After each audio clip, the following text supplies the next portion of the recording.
ব্রিটিশদের শাসনে যখন পুরো ভারত কাঁপছিল, তখন একদল সাহসী মানুষ জেগে উঠেছিল। তাদের হাতে ছিল না কোনো অস্ত্র, ছিল কেবল অটুট মনোবল আর স্বাধীনতার স্বপ্ন। একের পর এক আন্দোলন, শত শত শহীদের রক্তে রঙিন হল মাটি।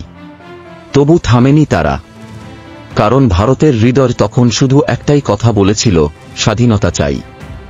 15ই আগস্ট 1947, এক নতুন সূর্যোদয়। সেই দিন ভারত স্বাধীন হল এবং নতুন আশার সূচনা হল।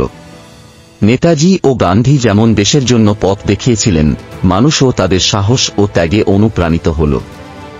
আজও প্রতিটি ভারতীয়ের হৃদয়ে গাঁথা সেই স্বাধীনতার অনুভূতি, আমরা ভারতবাসী, আমরা স্বাধীন জাতি। তোমার হৃদয় যদি আজও ভারতের জন্য ধকধক করে, তাহলে সাবস্ক্রাইব করো এই চ্যানেলটিকে। প্রতিটি শহীদের কণ্ঠ যেন আজ বলে, তোমার দায়িত্ব এখনো শেষ হয়নি। সাবস্ক্রাইব করে এগিয়ে চলো।